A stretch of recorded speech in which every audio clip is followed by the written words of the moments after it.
अरे पिंकी, ये कैसा कागज पकड़ी हो हाथ में? क्या लिखा है इसमें? ये प्रेजेंट कंटिन्यूअस पर कुछ नोट्स हैं। आपको मैं समझाऊं? मैंने स्कूल में प्रेजेंट कंटिन्यूअस टेंस समझा है। ओह, तुम्हारी क्लास में प्रेजेंट कंटिन्यूअस चल रहा है। That's very nice. हाँ, चलिए मैं आपको बताती हूँ मैंने प्रेजेंट कंटिन्यूअस टेंस में क्या क्या जाना है। प्रेजेंट कंटिन्यूअस टेंस वो टेंस होता है जो बताता है कि सब्जेक्ट अभी इस वक्त क्या काम कर रहा है। हाँ, एकदम सही बोल रही हो।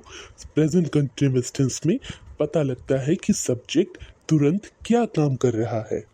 इसका स्ट्रक्चर होता है subject plus auxiliary verb plus verb में आईएनजी प्लस ऑब्जेक्ट और other word. Very good, very good. थोड़ा एग्जाम्पल से समझाओ। ओके, अगर मेरा सेंटेंस है सीता गाना गा रही है, तो इस सेंटेंस में सीता सब्जेक्ट है और वो क्या कर रही है? गाना गा रही है, यानी वो राइट नाउ गाना गा रही है। तो इसमें सिंपल प्रेजेंट कंटिन्यूअस टेंस लगेगा और इसका ट्रांसलेशन हो जाएगा Sita is singing song. Exactly, very good. चलो सब्जेक्ट को थोड़ा प्लूरल करके बनाओ सेंटेंस तो। हाँ, मुझे वो भी आता है, मैं अभी क्लियर करती हूँ। अगर सेंटेंस हो वो सभी नहा रहे हैं, तो वो सभी यहाँ सब्जेक्ट प्लूरल है, ये सिंगुलर नहीं है। हाँ, तो क्या होगा इसका ट्रांसलेशन? थोड़ा क्लियर तो करो। इसका ट्रांसलेशन हो जाएगा दे ऑल आर बेथिंग।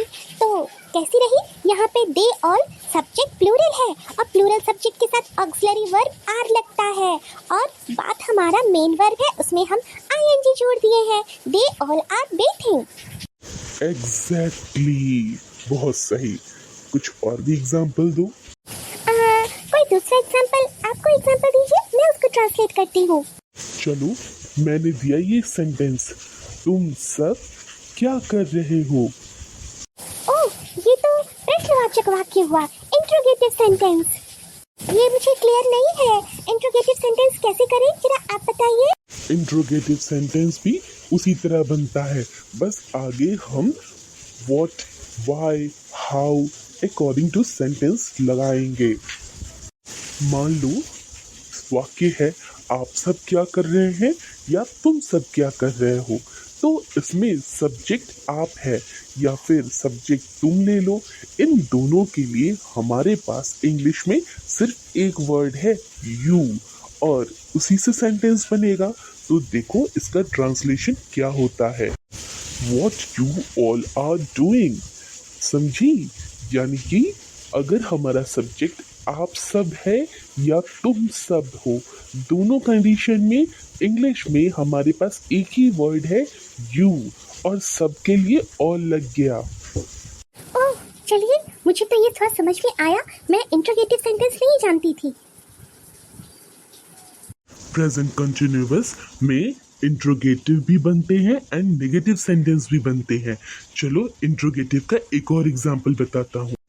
इस सेंटेंस में हमारा पूछा गया है कि राम तुरंत केला खा रहा है कि नहीं, यानी प्रेजेंट कंटिन्यूअस टेंस में ये काम हो रहा है कि नहीं।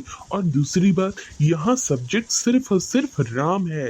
जैसे पहले वाले वाक्य में मेरा सब्जेक्ट क्या था? यू ऑल, वो प्लूरल था, बहुवचन। यहाँ राम है अकेला, सिंगुलर, एक वचन। तो इसका ट्रांसलेशन हो जाएगा इज राम ईटिंग अ बनाना। देखो समझ में आ रहा है ना इसको किस तरह से बनाया गया है।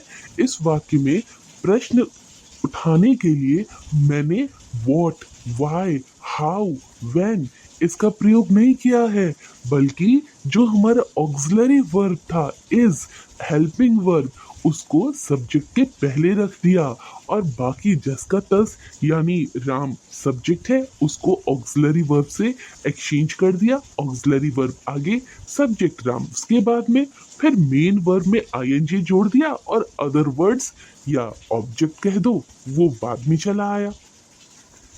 हाँ अंकल, ये ठीक है। अब मुझे एक नेगेटिव सेंटेंस ही बता दीजिए, ये स्कूल में नहीं बताया गया। हाँ, नेगेटिव इंट्रोगेटिव में भी होता है, प्रेजेंट कंटिन्यूअस टेंस में, और सिंपल एसर्टिव सेंटेंस में भी नेगेटिव बनते हैं। चलो वो भी समझा देते हैं। मान लो मेरा वाक्य है क्या आप खाना नहीं खा रहे हैं? यानी मैं किसी से पूछ रहा हूँ कि अभी इस वक्त आप ये काम कर रहे हैं कि नहीं, आप खाना खा रहे हैं कि नहीं। तो इसका ट्रांसलेशन प्रेजेंट कंटिन्यूअस में बनेगा, क्योंकि हम पूछ रहे हैं कि राइट नाउ आप क्या कर रहे हैं, ये काम कर रहे हैं या नहीं। तो इसमें ट्रांसलेशन बनेगा ऐसे। तो देखा, ये इंट्रोगेटिव में नेगेटिव का एग्जाम्पल है। मैं पूछ रहा हूँ सब्जेक्ट से कि भाई इस वक्त ये काम नहीं कर रहे हो क्या, तो यहाँ पे निगेशन है, नॉट। ओह आई सी। और अब डिक्लेरेटिव में नेगेटिव कैसे बनता है? मान लो मेरा वाक्य है मैं नहीं लड़ रहा, तो देखो इसको कैसे करें। तो वाक्य है मैं लड़ नहीं रहा हूँ, इसका ट्रांसलेशन हो जाएगा I am not fighting. Uncle, आपकी हेल्प से मेरा पूरा कॉन्सेप्ट क्लियर हो गया। स्कूल में तो जो पढ़ाया गया सब पढ़ाया गया, आपने बहुत कुछ क्लियर कर दिया उसके अलावा। हा हा हा। और अगर आप सभी लोग का भी कॉन्सेप्ट क्लियर हुआ है तो कमेंट सेक्शन में जो मैंने ट्रांसलेशन के लिए वाक्य दिए हैं उनका ट्रांसलेशन करके दिखाइए। हाँ, और चैनल को लाइक शेयर एंड सब्सक्राइब करिए। Exactly, like share and subscribe तो एक बनता है।